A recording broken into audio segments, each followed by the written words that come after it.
Bonsoir et bienvenue dans le podcast Culture PSG du mercredi, j'ai du mal. Mercredi 12 octobre 2022, il se passe tellement de choses au PSG qu'on a du mal à savoir quel jour on est, quelle heure il est. Nous allons ce soir revenir sur le... Mince, je me suis trompé dans le titre, c'est pas PSG Benfica Youth League, c'est PSG Benfica tout court, de la Champions League, des professionnels. Euh, je m'excuse pour l'erreur dans le titre, ça changera pas grand-chose pour vous. Mais en tout cas, on est parti ce soir pour débriefer le match qui était donc hier soir au Parc des Princes. Voilà, vous êtes là sur le live, je vois qu'il y a les habitués. Bonjour les bots anti-Mbappé. Oui, le PSG nous a offert une très très grande journée d'entertainment encore une fois aujourd'hui. Il faut savoir rendre hommage à ce club qui sait distraire ses fidèles comme aucun autre sur Terre. On nous dit bonsoir le Pivot Gang. Eh bien écoutez, le Pivot Gang est composé de 4 membres ce soir. 3 habitués, dont moi donc, et Mathieu notamment. Bonsoir Mathieu. Salut à tous. Voilà, normalement Omar est là aussi. Bonsoir à tous. Voilà, et nous avons de nouveau Dan Pérez de l'équipe avec nous. Bonsoir Dan. Salut Philo, salut tout le monde. Voilà. On nous dit qu'il ne manquerait plus que Gustavo Poyet remplace Galtier la semaine prochaine. Attendez un peu s'il vous plaît. On n'en est pas encore là, on n'a pas viré l'entraîneur, ce qui est pourtant... Ah, on veut Sam Allardyce pour avoir un vrai pivot, quoi. Sam Allardyce, un nom qui fleure bon l'amateurisme anglais et la magouille, mais bon. Tony Police. Qui ça?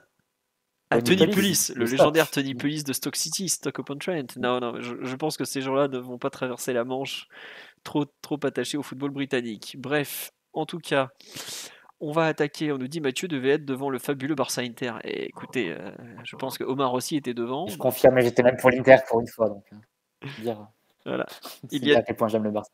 Il y a des ennemis pour lesquels on sait s'unir contre eux. On nous dit je m'attendais pas à vous ce soir. Si, je vous ai prévenu que ça serait le mercredi soir. Je suis désolé pour l'horaire un peu tardif, ça a été compliqué tout ça, mais on est bien là. Donc on va attaquer le débrief de ce PSG Benfica Lisbonne qui a vu le match nul un partout entre les Parisiens et les Lisboètes. Je m'excuse, ce n'est pas le live de Youth League, c'était cet après-midi ça. Je suis en train de vous retrouver les buteurs. Donc Mbappé, et les minutes surtout. Mbappé a ouvert le score sur penalty à la 39e et Joao Mario, qui a été annoncé je ne sais combien de fois au PSG au cours des dernières années, a égalisé à la 62e minute sur un penalty provoqué par Marco Verratti. Le premier avait été provoqué positivement par Juan Bernat sur une passe de Verratti. On retrouve l'Italien un peu partout décidément. On va attaquer un peu sur le fameux pouls du match. Est-ce que Kylian est parti? Cet après-midi, il était à Nîmes, mais je crois pas qu'il va signer là-bas en tout cas.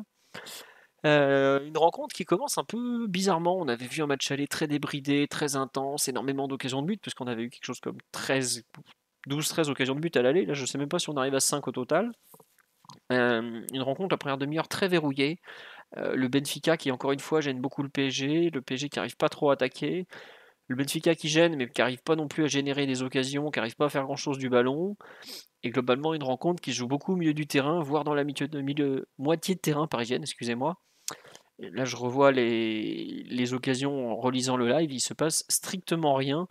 La plus grosse occasion, si vous voulez, c'en est même pas une, c'est la main de Hakimi en pleine surface qui, heureusement pour lui, voit Joao Mario être hors jeu quelques secondes avant. C'est un truc dont on n'a pas du tout parlé, mais il y a quand même une main absolument hallucinante à ce moment-là. Il y a quand même un léger temps fort parisien qui, à partir de la demi-heure de jeu.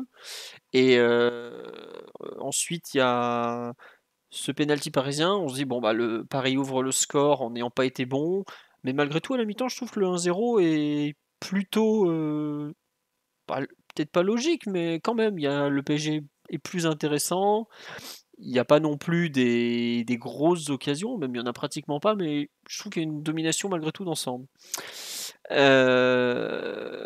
On débute la seconde mi-temps un peu pareil, je trouve, de Benfica qui gêne bien. Le PSG a quand même une belle occasion avec l'action de Neymar qui renverse pour Hakimi, qui renverse vers Mbappé. Mbappé cadre pas. On a quand même une première alerte juste avant l'heure de jeu avec le centre sur lequel Gonzalo Ramos devance Marquinhos, qui passe pas loin. Mais malgré tout, Benfica est pas vraiment dangereux. Puis arrive ce penalty qui sort franchement de nulle part parce que c'est rare que Verratti fasse un tacle. Il tacle beaucoup, il prend des cartons, mais en général dans la surface il fait pas n'importe quoi. Et là je pense qu'il juge mal la ligne où est Rafa Silva par rapport à lui. Ce penalty complètement stupide Et il n'y a rien à dire, il y a faute. Hein. Enfin voilà, parce que vous avez tous dû faire comme l'arbitre, quand vous voyez le ralenti, vous êtes obligé de siffler. Au bout d'un moment, tu peux pas discuter. Il lui marche sur le pied en pleine surface. Et arrive après cette dernière demi-heure, c'est quand même une demi-heure après où le PSG a le temps de marquer. Mais finalement, on n'arrive pas vraiment à bien attaquer. Benfica défend remarquablement, jamais paniqué, toujours bien quadrillé, la surface bien protégée, le chemin du but est toujours parfaitement empêché, verrouillé. Il y a quelques escarmouches, il y a des débuts d'occasion, il y a ce but de Mbappé hors jeu, il y a beaucoup de tacles très durs, ça a joué dur hier soir quand même. Il y a eu des. Moi j'ai compté 2-3 joueurs, il y a Mbappé qui a fini à moitié blessé, Neymar qui finit lui aussi à moitié blessé. Je crois qu'il y en a encore un autre, un moment qui prend un sale coup. Je sais pas, Sarabia qui prend un sale coup aussi. Bon, c'est un peu moins grave, mais voilà. Et en fin de rencontre, il y a cette action en plus avec Draxler. Mais comme Mathieu, tu me dis, ouais, tu comptes 0 occasion hors penalty, c'est pratiquement ça. La seule vraie occasion du match, au final, c'est cette frappe de Mbappé sur ce double renversement. Mais un match très très pauvre en occasion de but, alors que l'aller avait été assez impressionnant à ce niveau-là. Intense, mais je trouve dans le mauvais sens, intense avec la défense qui annihile l'attaque de façon assez terrible. Et au final, un match nul qui est pas volé du tout pour Benfica, qui nous a remarquablement gênés. Pas très glorieux pour le PSG, qui a pas vraiment été intéressant. Et comme on dit sur le live, on a fait une erreur de débutant parce qu'on a concédé encore un penalty où il n'y avait rien. 23 penaltys concédés sur les 10 dernières années. Donc un match vraiment particulier auquel j'avoue que je ne m'attendais pas du tout à ça. Mais alors pas du tout, aussi peu d'occasions, un match aussi verrouillé. Je ne sais pas si l'un d'entre vous l'avait vu venir comme ça. Mais vraiment particulier. Et ça, on me dit sur là, du coup, penser que le match de la Juve a eu un impact. Enfin, peut-être, mais j'ai envie de dire, c'est pas normal, quoi. Au bout d'un moment. Ah, Mathieu, tu penses qu'il y a eu arrangement, un petit match nul qui fait plaisir à tout le monde pour sortir les Turinois? Non, je pense pas que ça a été concerté ni préparé, mais c'est vrai que quand tu as vu le résultat sur le terrain, tu pouvais dire que ça ferait un peu le biscotto, comme on dit, c'est-à-dire le match où inconsciemment ou consciemment, les deux équipes savent que le match nul les envoie quasiment sur le prochain tour. Donc, Ouais. c'est-à-dire que les deux s'en sont contentés, mais je pense aussi que les compos annonçaient un match peut-être moins débridé qu'à l'aller. Oui, L'absence de Messi côté parisien, l'absence de David Neres côté Benfica, remplacé par un milieu de terrain reconverti à gauche. et un travailleur côté Et, parisien. ouais, c'était Orsnes et Sarabia du coup qui remplaçaient Messi. Forcément, tu avais sans doute moins de talent des deux côtés. Aussi, c'était le 4e match en 10 jours pour les deux équipes, quelque chose comme ça. Oui, c'est ça, oui. Forcément, tu tires un peu la langue. De notre côté, ça c'est vraiment ressenti. Bon, on sait qu'on a un effectif qui est sollicité en profondeur, c'est-à-dire qu'on tire beaucoup sur les mêmes joueurs. Je pense qu'il y a un peu une baisse en termes d'inspiration. Et après, il y a aussi des considérations peut-être plus tactiques et plus ponctuelles. Je pense qu'on aura l'occasion de beaucoup parler du match de Mbappé, la façon dont il a joué très côté gauche, mais avec des différences qui ont parfois pu être faites, aussi pour conséquence de l'éloigner du but, tout simplement. Parce que le problème dans le foot, c'est que le but est dans l'axe. Et il n'y a pas vraiment de possibilité pour le PSG d'attaquer directement la surface adverse avec Mbappé aussi excentré. Après, oui, sur l'ensemble du match, je trouve que c'est un match où les deux équipes se sont complètement neutralisées. C'est vraiment le modèle du 0-0 parfait, entre guillemets, ce match-là. Et ça finit pas à 0-0 parce que des deux côtés, tu as eu une erreur un peu je sais pas, un manque de lucidité ou une naïveté un peu de deux joueurs, Antonio Silva côté Benfica et Verratti côté parisien. En dehors de ça, ça a été complètement verrouillé. Benfica bien pressé, notamment sur le début du match. Paris a vraiment eu du mal à trouver des solutions à la relance. Et on était vraiment loin de se créer des occasions et loin de créer des situations. Et à l'inverse, quand Benfica récupérait la balle et était dans notre camp, ils en faisaient vraiment très peu et on ne les a pas sentis en mesure de déséquilibrer notre bloc. Et c'est un match qui finit à 7 tirs partout, pour donner une idée. Donc Je sais, vraiment... l'après-midi, j'avais vu un match de Youth League où Benfica avait fait 17 tirs en une mi-temps. Donc je me suis bien rendu compte de la différence, t'inquiète pas. Donc, ouais, c'était. Mais après, Benfica aussi, à l'aller, avait fait 9 frappes, je crois. Donc, au final, ils ont pas été, ça n'a pas été des vagues non plus sur la double confrontation. Non. Pour le PSG, c'est clair que ça laisse des revers parce que je sens qu'il manque vraiment de la fraîcheur en termes de création et de déséquilibre offensif. T'as pas tes joueurs dans la meilleure forme ni dans la meilleure étape psychologique pour Mbappé, forcément. Et c'est très décevant parce que face à une équipe de Benfica dont tu sens que, ok, c'est bien organisé, etc., mais je pense qu'en termes individuels, il y a certains manques malgré tout. Un écart qui peut être constaté entre les deux équipes et tu l'as pas matérialisé par au moins une victoire sur les deux confrontations. Donc c'est en ça que c'est assez décevant et tu avais la possibilité de quasiment assurer la première place après ce match-là. Ouais, Bah, c'est ça, moi, qui me Mm. gêne le plus. Ouais. C'est vraiment le fait de sentir que tu as loupé la qualif. Bon, t'es pas trop mal parce que si je me Non, trompe. la qualif est est quand même très bien engagée. Il faudrait un tremblement de terre pour se faire éliminer au premier, enfin, dès les poules. Par contre, la première place, bah, elle va sans doute être disputée Jusqu'au bout. sur le déplacement à Turin, en fait. Donc, à voir ce que la Juve aura à jouer sur le dernier match.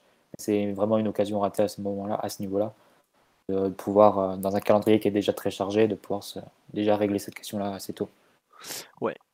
Petit tour sur live avant qu'on donne la parole à Omar et Dan. On nous dit que ça ferait plaisir que 2 des 3 clubs pro Super League se fassent sortir dès les poules. Bah, écoutez, ils pourront cultiver leur science du complot parce que c'est le grand truc à la mode côté Barcelone en ce moment. On nous dit, vous pensez quoi du podcast? J'ai jamais écouté donc je peux pas vous le dire. Nombre d'erreurs techniques et de mauvaises passes incroyables vu des gradins. Oui, globalement par rapport au match aller, c'était un peu pauvre, on va pas faire semblant. Techniquement, on a vu beaucoup mieux. On nous dit le seul tir cadré de Benfica, c'était le péno quand même. Il n'y a pas une frappe de Benfica au milieu de partie où Donnarumma il capte tranquillement, ou c'est à Reims? Bref. Bon, quand on en est à même pas Score donne un seul tir cadré à Benfica. Donc. bon, bah ça donc effectivement, ça doit bien être le penalty. On nous dit même côté portugais, c'était très moyen les sorties de balles, le reste c'est trop moyen. Côté portugais, c'était très moyen quand il s'agissait d'attaquer. Moi, je trouve que pour le coup, ils ont quand même très très très bien défendu. Enfin, on va en reparler après, mais bon. On nous dit pour la première place, le PSG a un but d'avance et un but de plus encaissé. Ouais. Et puis surtout, le PSG est déjà allé à Haïfa alors que Benfica doit y aller. C'est pas rien. Voilà. On nous dit la Juve qui nous renverrait Paredes dès cet hiver. Non, non, non, non, non, non, non, il va y rester. Ils se sont arrangés pour faire toute la saison. Bon, voilà, c'est comme ça. Et on nous dit on a eu assez de drama pour l'instant. L'élimination en poule, on se la réserve pour l'année prochaine. Eh, ma foi, ça c'est finement vu. Ça, tiens, on n'a pas encore fait ça. Notre milieu était broyé par celui de Benfica. Oh, je sais pas. Omar, pour ton avis un peu générique sur ce PSG SLB d'hier soir, qu'est-ce que tu en retiens? Qu'est-ce que tu en gardes? Pas grand chose de positif, j'imagine. Compliqué vu du contexte global. Dans ce match, d'une hystérie totale autour du club et des différentes annonces, mais si on se cantonne à la production, c'est un qui est inabouti euh, et abyssal offensive. Très clairement, Oula, le niveau de créativité et de proposition offensive est bas par rapport. allô? Ouais, ça coupe, Omar, ça n'arrête pas de couper, je suis désolé. Tu disais que le niveau de production offensive était très bas, tu nous entends là? Désolé, le ami live. Oui, tu t'es revenu là, c'est bon? Je vous entends Allô? très bien. Ouais, ouais, je sais pas, ça avait coupé chez moi, on t'entendait plus du tout. Enfin, vas-y, reprends. Ok. Donc, je disais qu'il y a une production offensive qui est, à mon sens, anormalement bas, qui a reproduit à plusieurs reprises ces dernières semaines, donc qui ressemble peut-être à une tendance, un milieu de terrain qui a, à mon peu sur le match et peu de propositions également. Donc ça donne ce match face à une bonne équipe, très bien préparée sur le volet défensif, qui a bien annihilé les côtés forts que Paris a pu montrer au mois d'août. Et c'est vraiment un match pas très pesant en bien des endroits et une présence vraiment qui collectivement laisse un, mais qui sur certains cas individuels appelle à des changements, à mon sens, assez rapides et à un élargissement du groupe, je pense, nécessaire parce qu'il y a il y a des joueurs hors du coup, euh, psychologiques, mais qui ont tout simplement pas la forme d'hier match de la dimension de la Ligue des Champions, quoi, tout simplement à ce moment-là de la saison. Donc, contenu vraiment. J'ai vu le plus mauvais match de la saison pour moi, de Paris, en tout cas sur le volet offensif. Et tombe vraiment pas au bon moment, ce match-là, à mon sens. On dit Omar semble affecté. Je pense que Omar est plus gêné par sa connexion internet que vraiment gêné à ce point-là. On nous dit niveau contexte, on est loin du rectangle vert et de la dignité. Ah oui, là, hier, on n'était pas la journée n'a pas été très rectangle vert et encore moins dignité, hein, ça. On va pas dire le contraire. Oui, Omar? Avant, pour répondre à la question, ouais, moi j'ai vraiment eu beaucoup de mal avec le match d'hier. Mais vraiment, enfin, ça m'a replongé au printemps dernier. Oula, des matchs qu'on n'aimait pas voir et encore moins revoir d'ailleurs. Dan, bon, on va un peu avancer. Tu rejoins, enfin, on est tous d'accord que le match a été très très pauvre offensivement. Tu es d'accord ou pas? Ou tu aurais Ouais, peut-être ouais, pu. c'est factuel pour le coup, c'est factuel. Bon, après, éventuellement, si le staff veut retenir des choses un peu plus positives, tu peux aussi te dire que tu as concédé assez peu, 7 tirs. Pas d'occasion, bah, à part le péno, on l'a dit. Après, c'est lié au rythme du match. J'ajoute à toutes les absences dont parlait Mathieu, bah, l'absence de Nuno Mendes pour Bernat, donc un joueur vertical, un peu plus vertical qui sort pour un joueur plus de conservation et qui est plus à l'aise quand le rythme redescend. Donc tout ça, voilà, a participé d'un match pauvre en occasion. Il y a peut-être deux, trois trucs à noter dans les choix de Galtier, pas seulement dans la compo mais dans l'animation. Quand Sarabia remplace Messi, on pouvait potentiellement s'attendre. D'ailleurs, Mathieu en avait parlé, il me semble, lundi. On pouvait potentiellement s'attendre à ce que Vitinha change de côté pour reformer le 5-3-2. Donc le 5-3-2 qu'on avait vu, bah, qu'on voit souvent et qu'on avait vu notamment à Lisbonne. Et là, pour le coup, en fait, il a plutôt fait le choix d'un repli à 4 milieux. Donc Sarabia qui se replie à droite, Neymar qui se replie à gauche.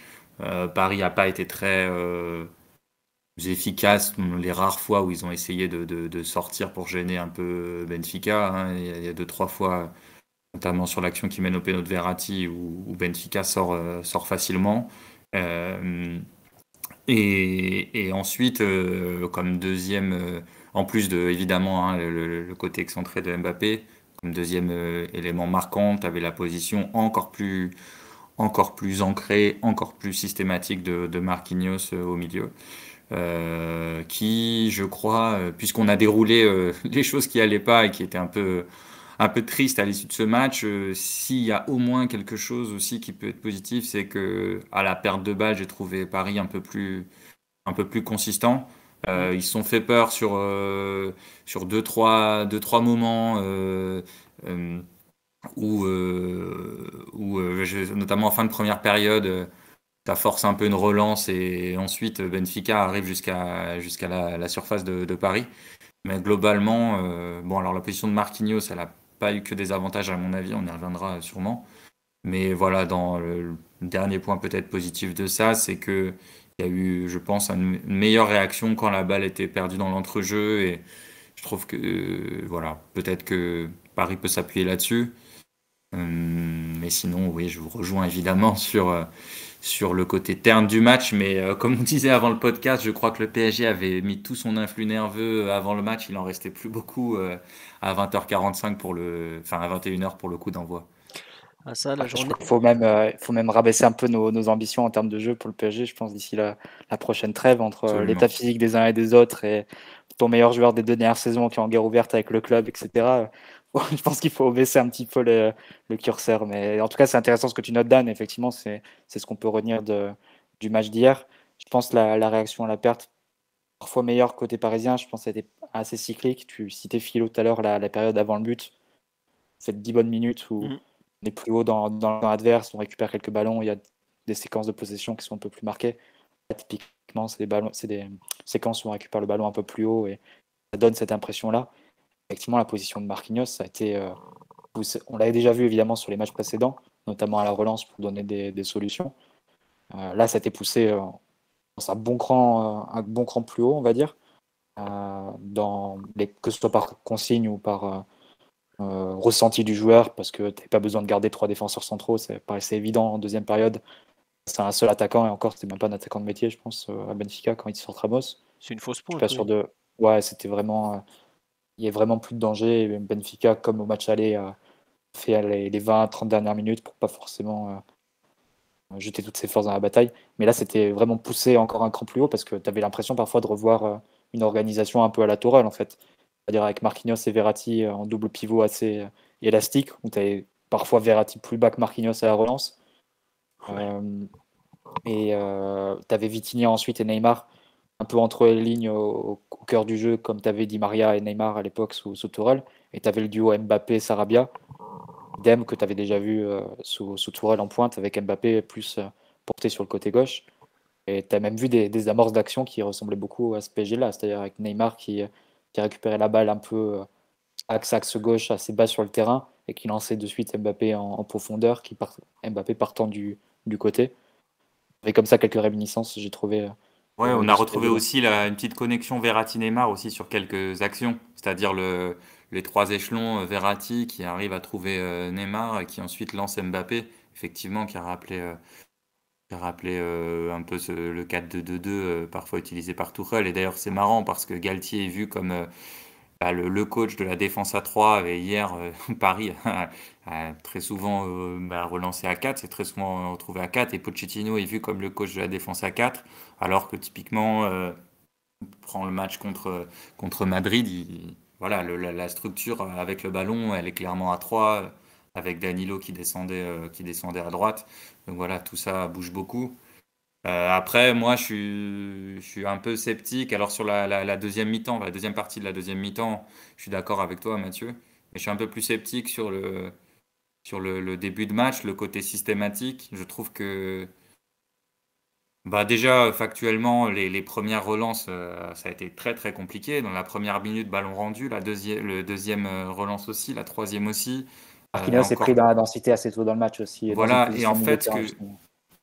ce que j'ai essayé de comprendre, alors au bout d'un moment, en revoyant la nuit dernière, donc en bossant sur le match, j'ai compris aussi l'idée une meilleure présence à la perte de balle. Je pense que Benfica a moins transpercé le PSG, et puis globalement, le PSG qui souvent était transpercé à la perte de balle et devait reculer énormément, c'est moins souvent retrouvé dans cette situation. Et après, avec le ballon, euh, moi j'ai trouvé que le fait de laisser tes deux centraux dans des situations parfois où le Benfica venait de chercher en 4-4-2, donc avec deux attaquants, ça a donné, pour moi, ça a créé plusieurs problèmes. Donc déjà, ça a permis à Benfica, avec l'égalité numérique, d'enfermer un peu plus facilement Paris sur le côté et le forcer à allonger ou à le perdre. En première mi-temps, il y a des tonnes de situations comme ça. Je trouve que ça donne beaucoup de responsabilités individuelles aux défenseurs qui doivent créer en fait le déséquilibre par eux-mêmes. Alors Danilo a essayé de le faire plutôt bien d'ailleurs sur des crochets, même des dribbles ou des conduites, mais je trouve que c'est les mettre dans des situations de crise un peu trop tôt dans la construction de l'action. Et ça donne aussi à. Alors, il y a Marquinhos qui est un peu trop dans la densité, parfois tu le notais, Mathieu. Et je trouve que ça donne aussi une responsabilité, un rôle protagoniste à Donnarumma trop important, parce que si tu es à 2 contre 2, ton gardien est censé être celui qui va faire le troisième, qui peut potentiellement aller trouver des décalages, etc. Je suis pas sûr qu'on lui donne des situations qui lui correspondent complètement, hein, qui va le mettre en confiance, bon, même si il est irréprochable. Mais voilà, et j'ai un peu de mal quand même avec ça. Verratti a dû décrocher plusieurs fois, alors ça on peut estimer que c'est naturel, pourquoi pas. Mais je pense qu'il y a quand même plusieurs situations où on aurait pu avoir Marquinhos sur la ligne de 3 pour justement créer ce premier décalage. Il est capable de le faire, et Verratti un peu plus haut. Il y a des moments où c'est arrivé, et à la troisième minute, à la 35e, la fameuse action où Sarabia fait son bon contrôle orienté et ça enchaîne après Mbappé envoie une cloche à Hakimi. Bah là, typiquement, Marquinhos est celui qui est le décroché entre les centraux. Voilà, moi, j'ai pas toujours trouvé ça très pertinent à la relance. Voilà, je trouve que ça a créé des situations de crise un peu trop facilement pour Paris. En fait, ce qui est marrant, parce que ce que tu dis, c'est un peu ce qui s'était passé déjà la semaine dernière à Benfica. Et Galtier, sa réponse, au lieu de redescendre Marquinhos et tant pis d'écarter encore plus Danilo et Ramos à la relance, il a, il a encore plus fixé Marquinhos au milieu de terrain, quoi. Ouais, mais à la limite, c'est bien. En fait, ça dépend du moment de l'action. Enfin, si tu veux, quand tu passes un rideau, je trouve que Marquinhos est excellent. Alors, les moments où il l'a bien fait à l'aller, c'est que dans un deuxième temps, à une hauteur différente, il va venir s'insérer parce que tu n'as pas besoin de rester à 3. Une fois que tu as passé un rideau, il vient et je trouve qu'il le fait bien. Il lit bien. Pour le coup, ça, il le fait encore bien. Il lit bien les espaces où il faut venir se présenter. Parfois, il va même s'excentrer sur un côté. Il y a une situation où il participe comme ça à la combinaison sur le côté droit. Donc ça peut être, et je trouve que c'est comment dire, c'est une option intéressante. Mais il y a une différence entre le faire au préalable sur toutes les actions et le faire dans un deuxième temps de ta construction quand le premier rideau est franchi, de lui demander de sortir et d'apparaître plus haut. Ouais. On lui dit des fois Marquinhos était au milieu et Verratti entre les centraux, on m'explique pas ça. Après, c'est lié à- un peu aux caractéristiques des deux joueurs. Verratti est un joueur qui est capable de descendre même jusque dans ses 6 mètres pour relancer s'il estime que c'est nécessaire. Alors que Marquinhos va peut-être plus suivre les consignes à ce niveau-là. Donc faut pas non plus s'inquiéter énormément. Après, moi, Dan, dans ce que tu dis sur la relance, je te rejoins, même si je trouve que Ramos et Danilo ont été quand même bien meilleurs qu'à l'aller. Et que c'est vraiment un truc qui m'a choqué, c'est à quel point le bloc parisien est allé dans la longueur, quoi. Je me souviens des propos d'Omar au mois de juin quand on enchaînait les podcasts Galtier, qui nous rappelait que Galtier aimait les équipes très courtes sur la longueur du terrain. Là, on est une équipe. Heureusement que le terrain fait que 105 mètres, hein, parce que sinon, on en sèmerait absolument partout des joueurs, quoi. Et j'avoue que forcément, enfin, je trouve que plus le temps passe, et c'est pour moi un des gros marqueurs de la déliquescence collective du PSG actuel, plus le temps passe, plus l'équipe est étalée sur le terrain. Et hier, déjà en longueur, en largeur, ça a toujours été le cas. On voit que les latéraux au PSG sont souvent très seuls. C'est peut-être pour ça qu'Hakimi a autant de difficultés d'ailleurs. Mais hier, tiens Lucas, bonsoir.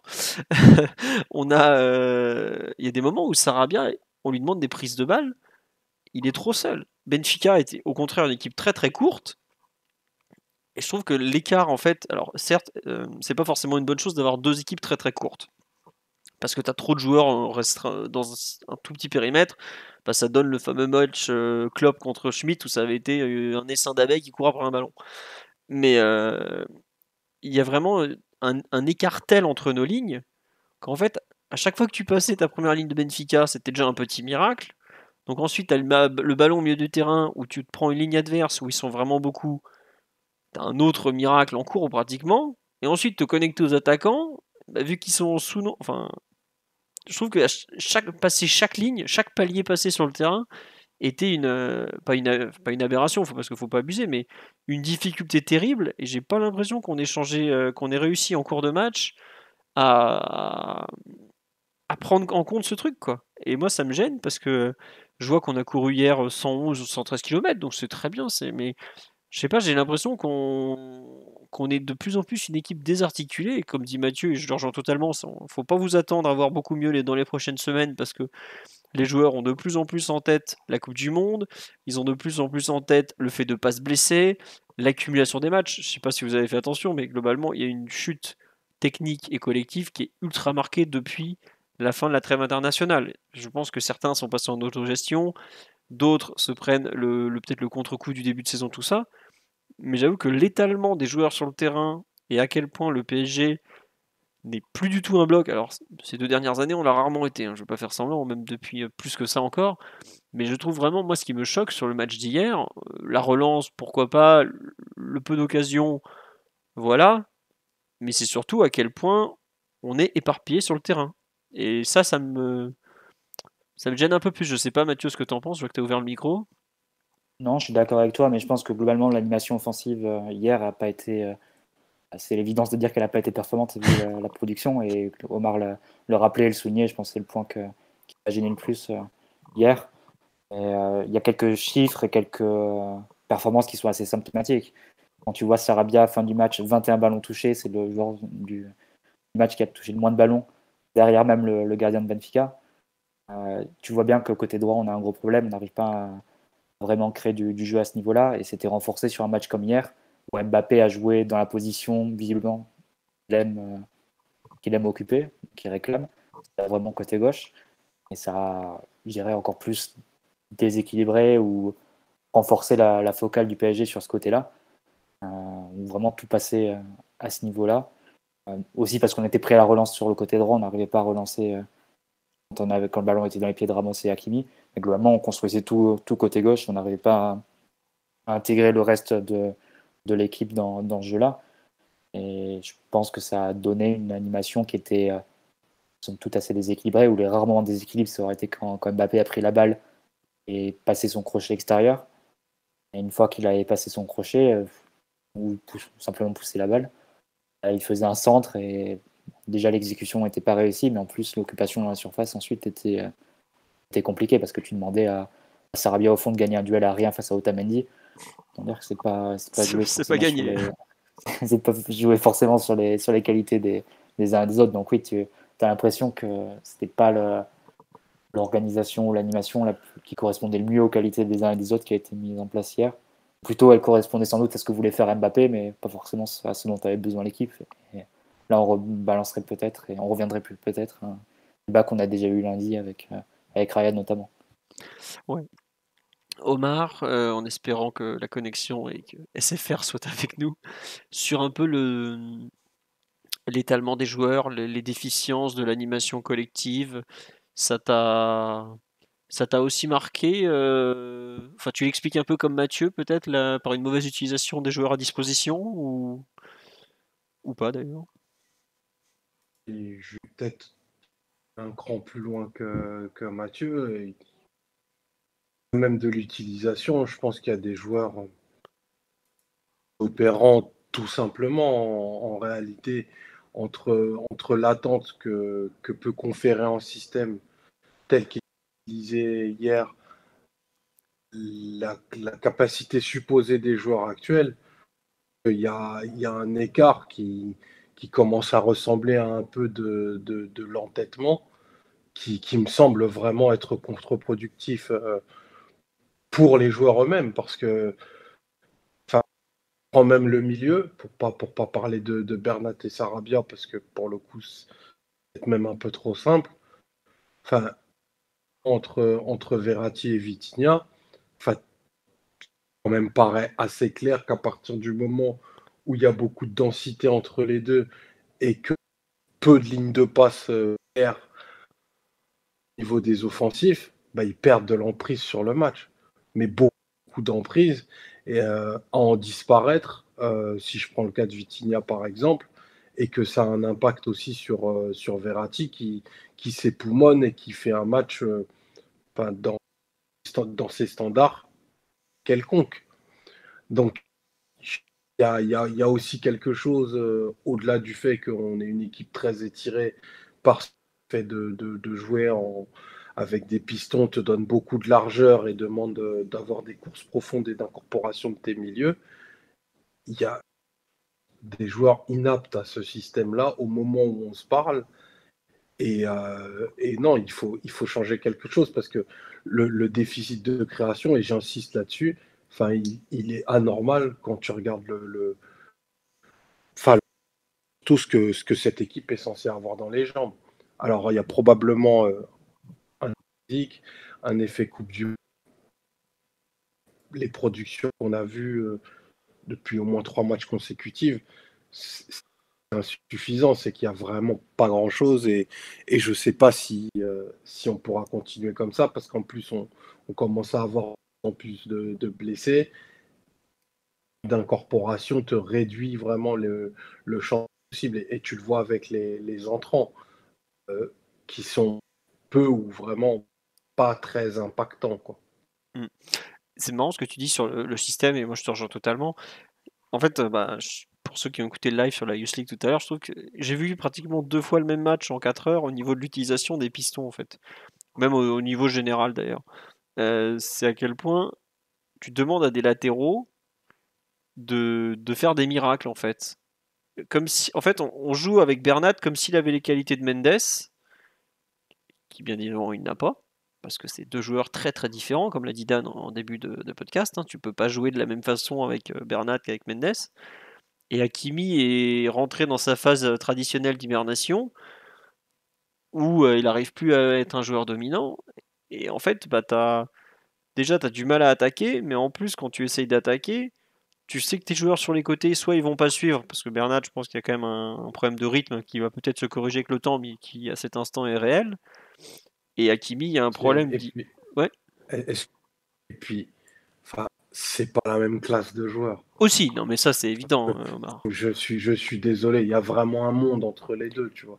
Non, mais tu vois, Et je suis d'accord qu'il y a un monde. Tu vois, Nuno, il a des qualités naturelles archi supérieures, mais en théorie, Bernat, il est capable d'arpenter un couloir, quoi. Je parle juste en termes de disponibilité, tu vois.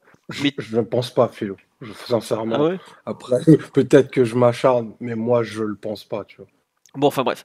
Même, tu vois, même sans lui demander de faire Nuno. Et c'est vrai que, comme tu dis, Mathieu, Bernat obtient le penalty, c'est très bien.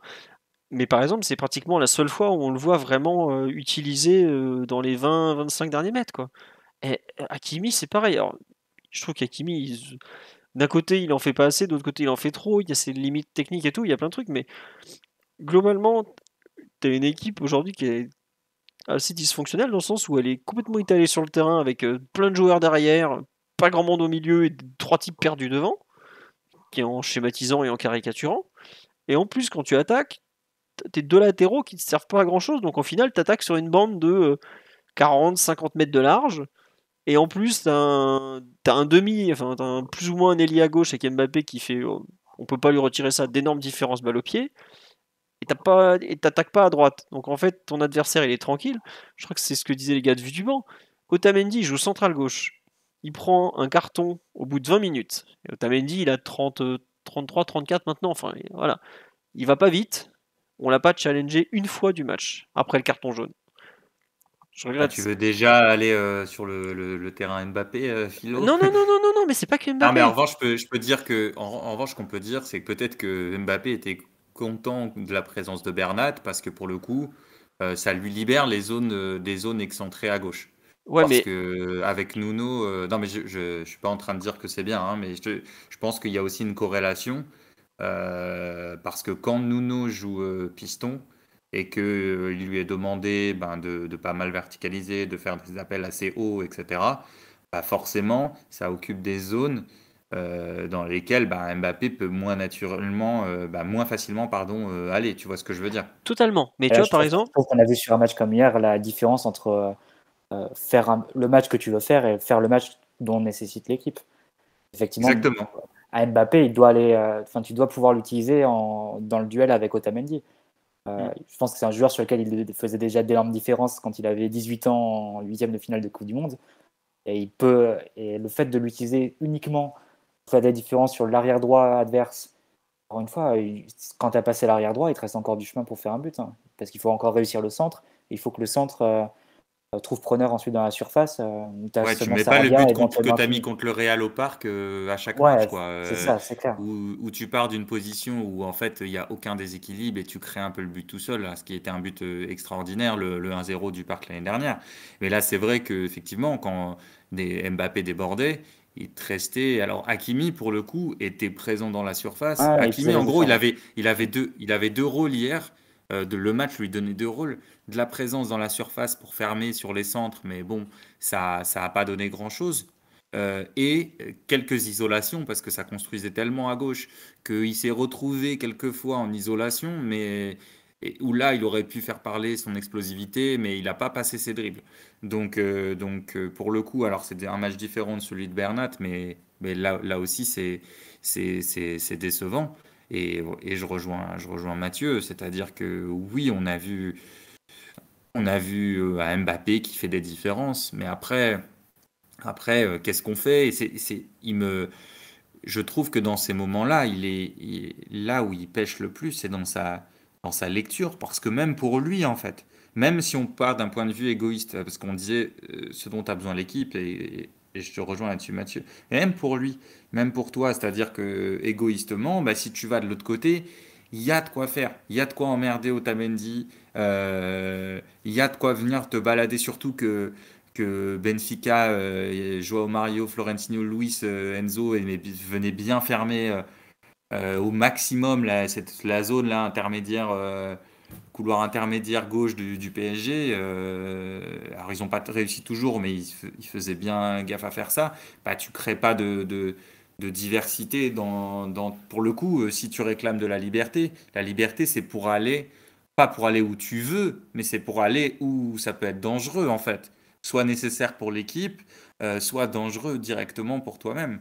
Et c'est vrai que sur ce plan, je trouve c'est là, moi, où il me surprend, dans le mauvais sens du terme, il me surprend le plus Mbappé, c'est sur sa mauvaise lecture des situations de match. Allô? D'accord. Non, je pensais que tu allais continuer, Dan. Je suis un Non, peu mais surpris. voilà, Non, non, là où mais il a joué à gauche, pardon. non, non, mais en fait, d'un côté, tu vois, je comprends ce que tu veux dire. Ah, Omar, tu veux parler? Oui. Toi, bien sûr. Non, mais vas-y, vas-y. Moi, j'ai rien de. J'ai beaucoup parlé, donc on t'écoute un peu. Je trouvais que ce que Dan disait est dur parce que j'entends le point sur la surresponsabilisation qu'il veut prendre. Constater qu'hier, enfin, la lecture du match, ça peut pas être hyper individualisé.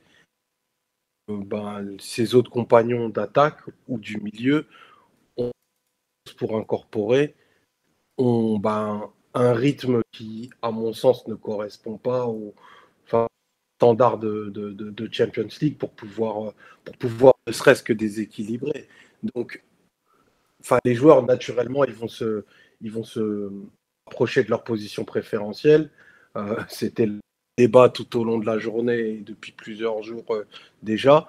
Le fait que Mbappé puisse, ça a offert, mine de rien, ben, le peu de situations positives qu'on a eues.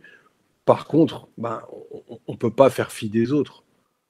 Et tous autant qu'ils sont.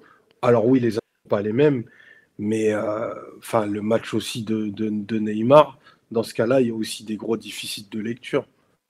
Je pense que c'est facile sur un match comme hier, il y en avait, à mon sens, qu'un offensivement qui ressemblait à ce que la match face à une équipe du allez, top 10, top 12 de la Ligue des Champions aurait réussi le dernier tiers, tu vois. Les autres, certains insuffisants et probablement définitifs. Enfin non, c'est vraiment un match pourri, pardon.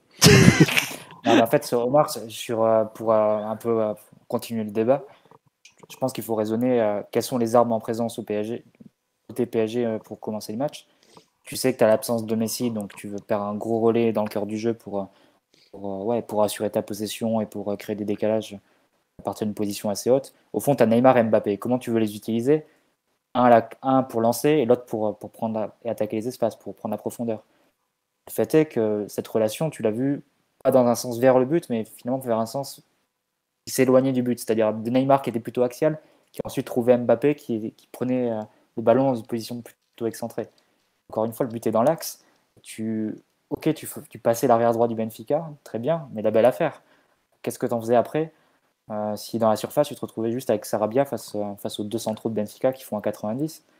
C'est compliqué ensuite de dire que ces situations-là, c'était les meilleures situations pour le PSG de créer du danger. Si Mbappé était plus allé, oui, il faut se frotter aux défenseurs centraux, même s'ils il considèrent ça comme des basses tâches, des basses œuvres, ben peut-être qu'il en aurait tiré, même pour lui, un bénéfice individuel supérieur. Comme tu disais, Dan, je ne sais pas à quel moment dans sa tête, Mbappé a décidé a considéré que pour lui, maintenant, il allait passer les arrières droits, dribbler et centrer pour un numéro 9 dans la surface.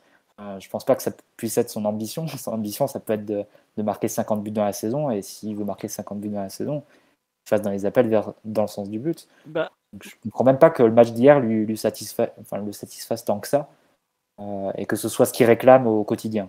match Après, après match. moi, Mathieu, Avec différence sur le côté face à l'arrière droit adverse. alors déjà, je pense que le fait de pouvoir dribbler, toucher le ballon, accélérer balle au pied, c'est un truc qui lui a fait plaisir. Et surtout, je suis d'accord quand tu dis, quand vous dites avec Dan qu'il a probablement un peu manqué dans l'axe. Mais hier, si c'est pas lui qui déborde, enfin, on a zéro percussion, quoi. On a personne qui est capable de faire un débordement, de passer un peu Neymar au milieu du terrain, mais après il est à 40 mètres du but, puisqu'il joue relayeur gauche hier pratiquement.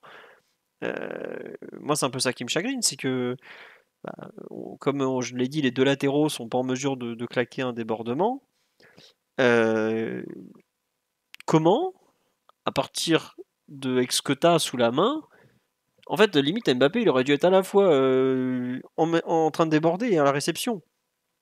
Non, et c'est là où, pour le coup, le match de cadavre de Sarabia nous fait très mal parce que quand Mbappé débordait, après, Sarabia, normalement, il doit être là pour couper, occuper la surface. Pour Et revenir avec la comparaison du PSG de Tourelle, quand tu jouais avec Mbappé il est dans avec Cavani. le duo d'attaque, t'avais Cavani ou surtout Maorito. Oui, mais Et, bon, là, Maorito était en train de chanter sous le balcon de Wanda, donc on l'a oublié. Et voilà.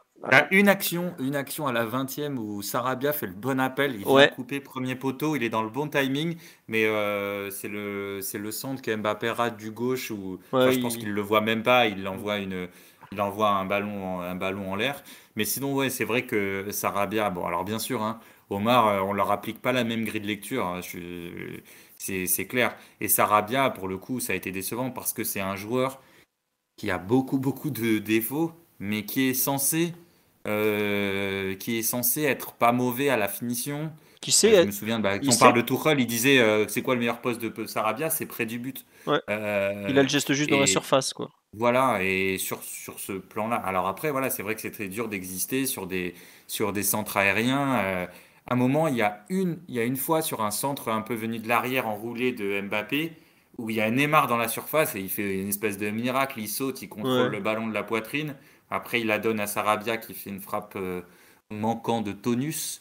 Mais sinon, effectivement, moi, pourquoi pas de donner ce rôle à Mbappé. Pourquoi pas? Après, la question, c'est qui vient couper. Même Vitinha, les fois où il s'est projeté, alors il a de l'activité et tout, mais il est pas.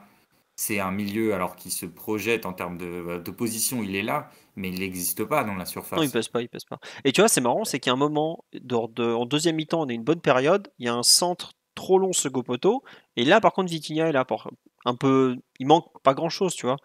Mais ça veut dire que si tu t'appliques un peu plus devant, il y avait peut-être quelque chose de mieux à faire.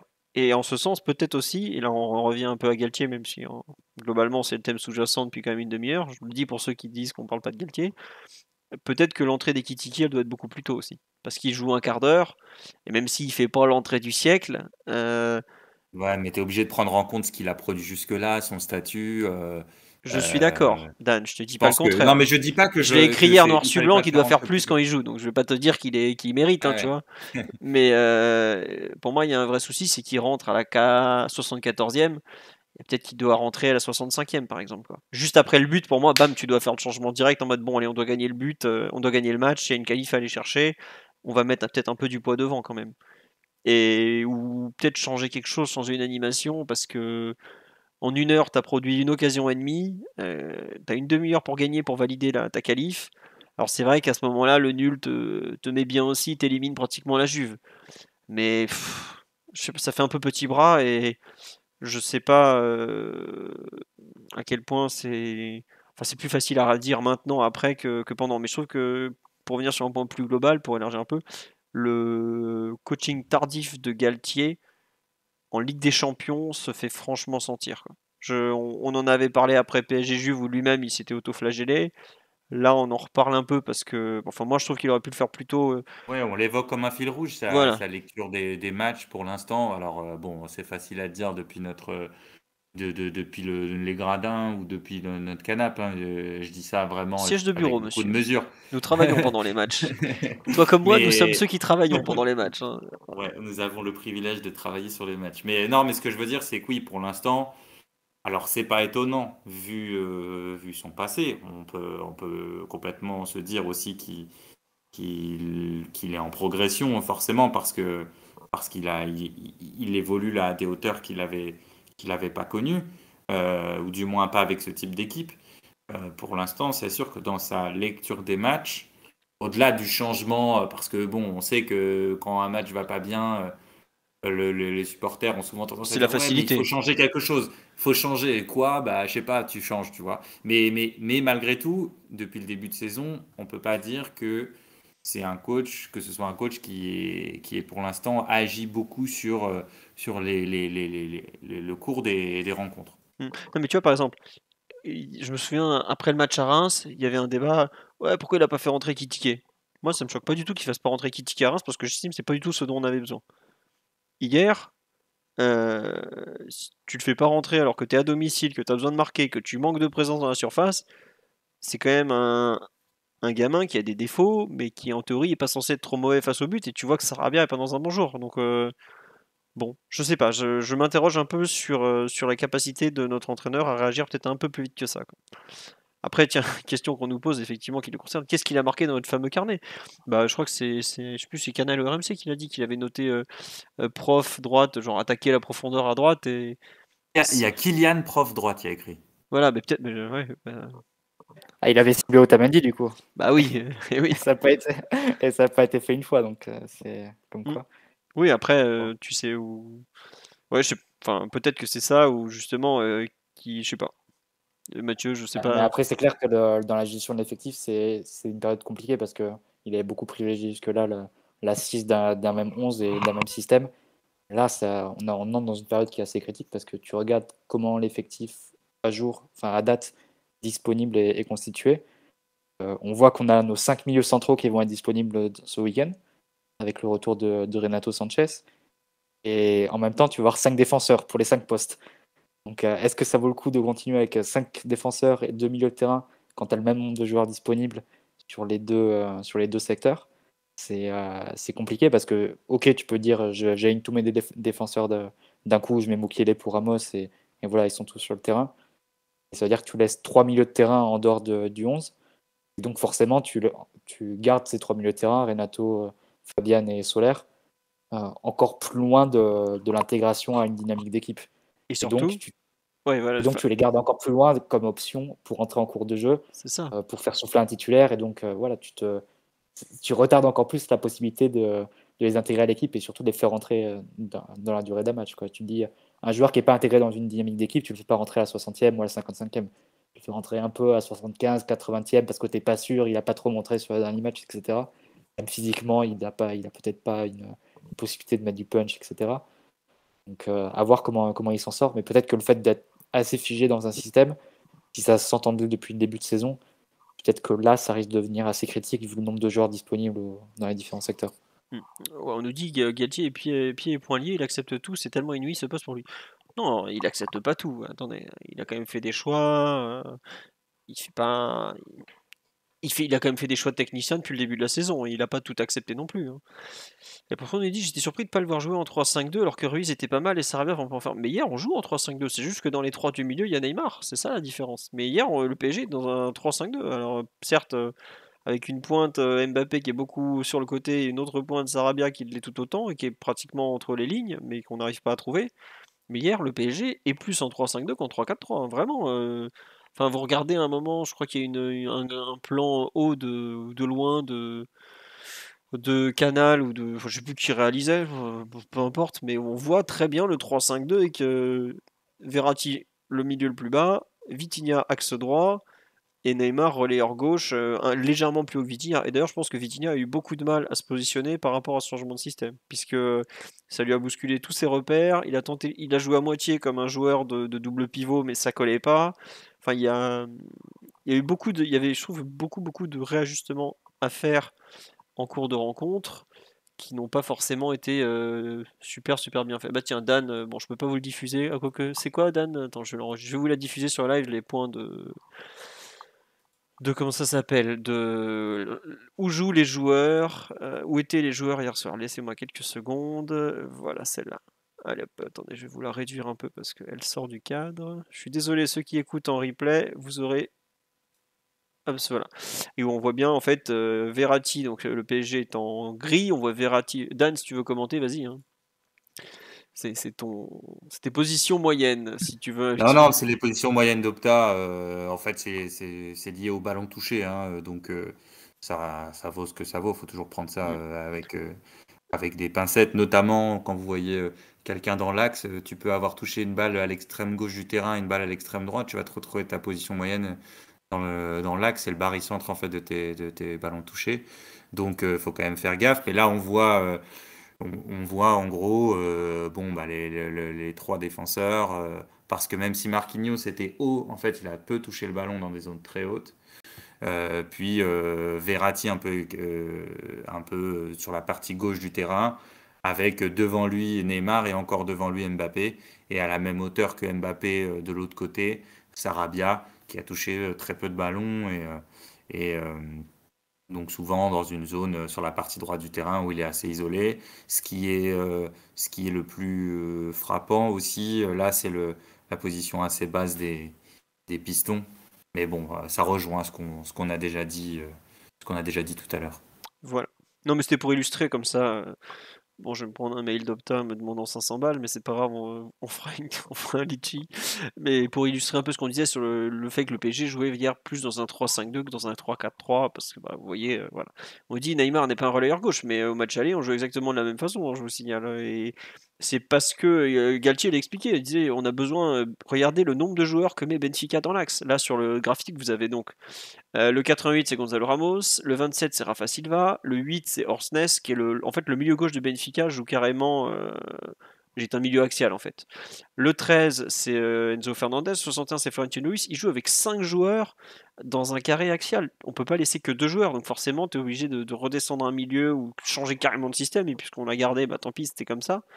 Il y a vraiment beaucoup de monde dans l'axe. Et c'est pour ça, je trouve, sur un match comme hier où tu as deux latéraux, enfin deux pistons qui font une rencontre franchement pas terrible, ah bah, tu te retrouves vite en difficulté, quoi. On nous dit à qui t'as joué en 3-5-2, j'aurais préféré un vrai relayeur et Neymar plus haut à la place de Sarabia. C'est un peu on l'avait évoqué dans l'avant-match, si je me trompe pas. Est-ce que c'était pas justement le bon match pour inclure Ruiz dans ce 11 de départ et mettre Neymar un peu plus haut, peut-être, mais il faut pas oublier que Neymar, axe droit, c'est pas non plus son meilleur poste. C'est un joueur, Neymar, qui historiquement a fait toute sa carrière sur le. Il a commencé vraiment à longer la ligne et aujourd'hui est un joueur gauche, axe gauche, mais qui aujourd'hui. Enfin, on l'a vu en début de saison, au match amical, axe droit, c'est pas son poste. Il a pas ses repères, il sait pas vraiment y jouer. Il va se retrouver sur comment dire, des frappes du pied qui correspondent pas à ce qu'il sait faire. C'est quand même un joueur qui utilise pas mal l'intérieur, le coup de pied, côté droit. Il va se retrouver à faire beaucoup d'extérieur. Où bon, il en est largement capable parce qu'il a des facultés techniques exceptionnelles, mais c'est beaucoup plus compliqué pour lui. C'est le maître. C'est pas pour le coup, depuis le début, on trouve qu'il y a beaucoup de joueurs qui n'ont pas joué un poste très intéressant ou les utilisant au mieux. Mettre Neymar axe droit, c'est pas bien l'utiliser non plus. Et je pense qu'il est plus à l'aise en relayeur gauche qu'en attaquant droit, par exemple. Mais bon, c'est comme ça. Est-ce que, messieurs, on a fini là sur un peu l'analyse collective? Vous voulez rajouter quelque chose? Je vais changer l'image de fond pour revenir à nos. Oui. J'ai un seul point.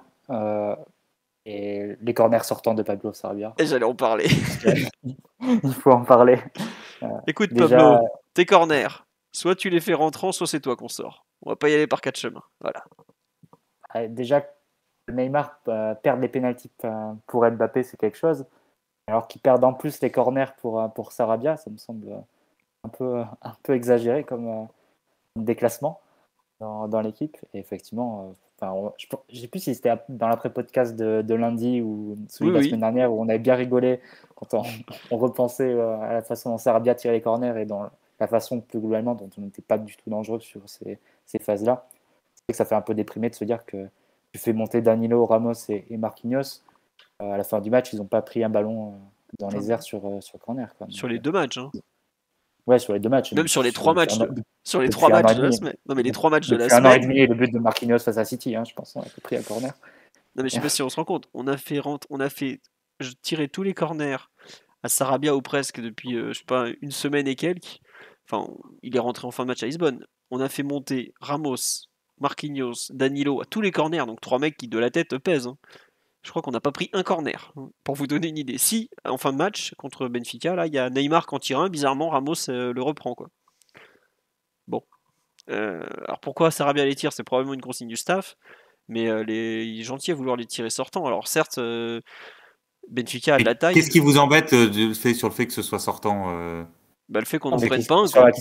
qu'il soit mal frappé, Ah oui, ça le c'est qu'il soit problème. mal frappé ou qu'il soit sortant? Ah, les deux. Non, c'est juste Enfin, qu'il les a tous tirés sortants et qu'ils étaient tous tirés très très sortants et Ah qui oui, oui, sortaient même de la d'accord. surface de Ah réparation non, de mais nos je joueurs. croyais que c'est le principe du corner sortant Ah non, qui peu non, vous importe. posait problème. D'accord, Non, d'accord. non, non, ça non, se ce qui Thiago nous Motta, le dérange, corner sortant pour la tête de c'est Thiago Silva à, des corners à Stamford Bridge, par exemple. comme si le ballon était voilé. C'est ça qui nous gêne. Non, franchement, Ouais, vous n'êtes pas les seuls. Non, mais les corners du PSG, il faut le dire, ils sont effroyablement mal tirés la plupart du temps quand même.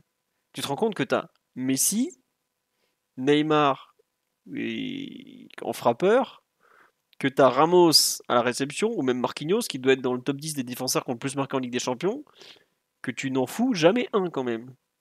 T'as deux tireurs all-time, ou presque, deux récepteurs de ballon, enfin un notamment Ramos qui est plus que all-time, ouais, voilà, et tu n'en mets jamais un, quoi.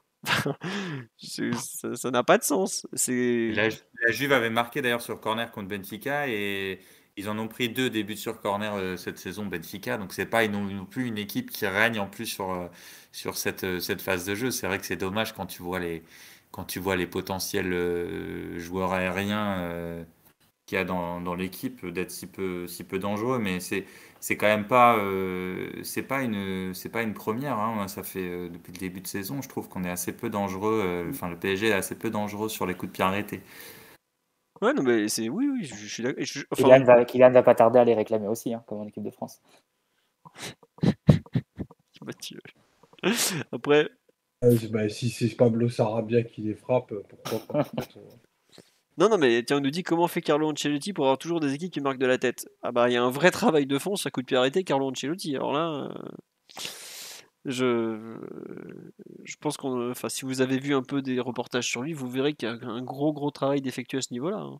Mais c'est pas étonnant. Après, c'était Tourelle qui expliquait que de lui-même, ça l'intéressait. Enfin, lui, il détestait travailler ça et que donc il demandait à ses adjoints de le faire et de prendre du temps pour le faire parce que c'est un truc qui l'intéressait pas et qu'il avait même tendance à oublier, quoi. Donc Après, ils ont sans doute pas beaucoup de temps non, pour les préparer. Mais après, tu as beaucoup de travail de vidéo hein, sur les coups de pied arrêtés. Tu peux quand même faire passer des idées ou même des combinaisons ou quoi que ce soit sur des images arrêtées. Donc, totalement. ouais, Et même, grosse enfin, phase de progression aussi parce que c'est des buts faciles. Danilo, Marquinhos, Ramos, tu peux atteindre 12 buts hein, sur la saison entre les trois. Hein. ouais. Facile, ouais. Franchement, pour moi, on devrait mettre, vu entre les tireurs que t'as, je répète, t'as Messi et Neymar. Les mecs, ils mettent le ballon où ils veulent. Surtout Messi, qui a une capacité à vraiment les mettre. Enfin, il a un pied magique, faut quand même en être bien conscient. Tu devrais être à 15 buts sur corner, ou peut-être pas sur corner, mais coup de pied arrêté, vraiment facile, quoi. Et d'ailleurs, on en a mis un cette saison de coup franc excentré à Clermont. Neymar, il met un super ballon à Marquinhos, hein. Marquinhos, Voilà, c'est ça. Mais c'était un coup franc, c'était pas un c'était un corner. coup franc. Pour les corners, il faut rappeler Henrel. Ouais, bah c'est pas avec le Henrel de cette Il saison arrive à qui. lever la jambe et il a pas trop mal aux ischios. Le pauvre André, je crois qu'un corner, il se prend un mois d'arrêt encore. Donc bon, voilà, c'est tout. On nous dit, oui, on en a mis qu'un seul cette saison. Il y a un corner repoussé de Ramos aussi au Trophée des Champions. C'est un double corner, si je me trompe pas. Ou il y a quelque chose comme ça aussi qui traîne. Mais bon, c'est comme ça.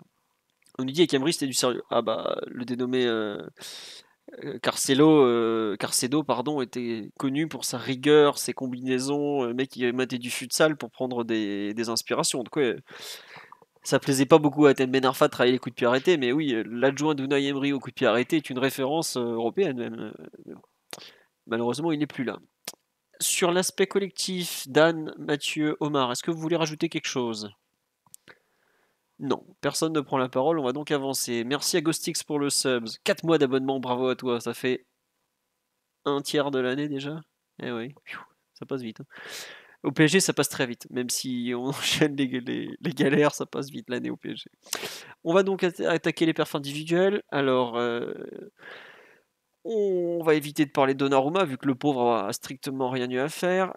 Est-ce que vous voulez parler du match On a beaucoup parlé du match de Marquinhos, forcément. Petit mot sur Ramos ou Danilo ou pas? Je sais pas s'il y en a un de vous qui. Oui, Omar, vas-y. Match de Sergio Ramos, Ah, qui je pense est le meilleur des trois joueurs défensifs, qui a eu un match beaucoup plus rassurant que sa partie de ce week-end, qui a pris plein d'initiatives, tant de correction, et qui je l'ai trouvé assez net et définitif dans ses interventions. Donc j'ai vraiment fait un match de très très bonne facture, et d'ailleurs on pourrait englober aussi Danilo qui a eu un match avec beaucoup de sérieux dans ses interventions également, à propos également. Donc voilà, pour terminer sur Ramos, j'ai vraiment trouvé qu'il avait fait un très très bon match, et pas loin le meilleur Parisien sur la pelouse, à mon sens hier. d'accord. On nous dit Thomas sur le penalty. Bah, il a rien pu faire pour. Il se prend une fin. Le penalty, c'est un truc très particulier. Bon. Mathieu ou Dan sur le match de Ramos, moi je rejoins Omar. Autant l'aller, il avait été très inquiétant, autant le retour montre qu'il y a encore de la moelle dans ce jeune. Peut-être est-ce l'odeur européenne qui le régénère, mais c'est bien. On nous dit sur live que Danilo a été le meilleur Parisien. Je sais pas si vous êtes d'accord. Je sais pas, Dan ou Mathieu, sur les joueurs défensifs. Là, globalement, le fait que Benfica ait absolument aucune occasion franche, alors que c'est une équipe qui quand même est capable de générer des occasions, est plutôt rassurant en dit long même sur la qualité des matchs au moins défensifs des trois joueurs de derrière, je pense. Donc, félicitons ces jeunes. Dan et Mathieu n'ont rien à dire. On va passer au milieu de terrain. Est-ce que vous voulez dire quelque chose sur le match de Verratti, son erreur ou peut-être un peu ses difficultés, ou vous voulez parler du match de Vitinha peut-être? Euh, J'avoue que... Oui, Dan? Oh non, bah, sur Verratti, euh, on va dire que son penalty, c'est peut-être lié à sa manière de défendre, quoi. Je trouve enfin, je crois qu'il en concède, il en a jamais, enfin, je sais pas quand est-ce qu'il en a concédé dernièrement, mais j'ai pas un souvenir récent de Verratti concernant un penalty. Mais on sent qu'en fait, j'ai l'impression qu'il glisse en voulant aller au sol. Voilà, c'est un joueur qui aime beaucoup aller au sol. Euh, Après, sur le reste de son match, je trouve que c'est difficile de l'incriminer juste pour le penalty parce que sur le reste de son match, c'est encore un joueur qui est au-dessus du lot, qui a une activité extraordinaire, qui a la capacité d'absorber le pressing, de trouver des petits ballons piqués sur 5-10 mètres juste dans le dos des milieux def adverses. Bon, il y a encore la palette de Verratti qu'on a l'habitude de voir. Voilà, moi je l'ai dit, j'aurais peut-être aimé le voir, pas le voir parfois échanger sa place avec Marquinhos, c'est-à-dire reprendre une place plus haute pendant que Marquinhos décrochait. Mais bon, c'était encore un régal de le voir malgré tout. Alors il fait pas le même match qu'à l'aller où il avait été vraiment excellent. Mais au milieu de la tristesse ambiante, ça reste quand même l'un des joueurs qui te fait passer quelques frissons pendant ton match, et ça fait toujours du bien, encore plus dans des matchs de ce genre-là. Après voilà, il concède le péno, c'est très évitable, hein, il y a pas, enfin voilà, c'est l'évidence même. Je pense que voilà, je le dis, c'est lié à mon avis à sa volonté d'aller souvent au sol. Ah, c'est la nature du joueur, je suis pas sûr qu'on puisse changer ça désormais. En revanche, essayer d'éviter de faire ce genre de faute dans des situations où il n'y a pas un danger énorme et dans une position dans la surface, voilà, tu es assez éloigné du but. Ça, c'est sûr que sur ce point-là, bon, je pense que c'est le premier à s'en vouloir. Oui, bien sûr. Et puis surtout, comme tu dis, un penalty en 10 ans, parce que je crois qu'il en avait déjà concédé en Ligue 1. Je me demande si c'était pas sur des mains. J'ai pas le souvenir d'une faute comme ça. S'il y en a un sur le live qui s'en rappelle, moi j'avoue que je sais qu'en Ligue des Champions, c'est le premier penalty qu'il concède. Alors, il y a des fois où il est pas passé loin, mais Mathieu, tu te rappelles ou Omar, toi, d'un penalty en Ligue 1 concédé par Verratti ou pas? J'avoue que moi, j'ai cherché un peu là de tête, j'ai rien, Moi, j'ai rien. des buts contre 50 de Verratti en tête, Ouais, face à pareil. Arsenal notamment. Mais penalty concédé, non, je ne sais pas trop. Bon. Donc ça va pour la façon de défendre. Moi, Dan, en revanche, je suis un peu moins petit, comment dirais-je, positif que toi sur son match. Je trouve qu'il a dans la capacité à amener le ballon devant aux avant-centres, enfin aux attaquants en général. Je l'ai vraiment trouvé un cran en dessous de ce qu'il peut faire, quoi. Alors Benfica l'a très bien géré.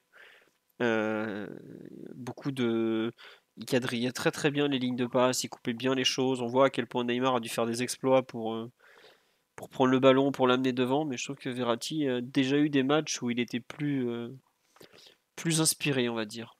Donc bon. Je sais pas, Mathieu, si tu es comme moi un peu plus réservé ou si tu trouves que les pauvres Parisiens, enfin le pauvre Verratti a fait ce qu'il a pu dans un marasme collectif. Non, je vais couper l'apport en deux si vous voulez, mais Bon, voilà. avançons. Non, mais comme on fait très tardif, on va avancer un peu. Je pense aussi à votre sommeil.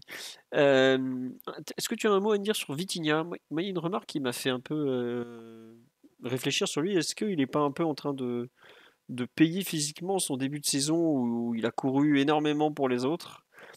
Je sais plus qui faisait cette remarque aujourd'hui, comme quoi il l'avait trouvé un peu dans le dur physiquement, moins disponible, moins mobile, plus, comment dirais-je, bah, Je sais pas parce qu'en deuxième période, si tu regardes avec le match un peu avancé, c'est là aussi où il a fait des récup dans les pieds et quelques bonnes prises de balles aussi pour des contrôles orientés. Donc, c'est peut-être pas son meilleur match depuis qu'il est à Paris, mais je trouve pas non plus que ce soit son pire. Donc, hmm, je sais pas.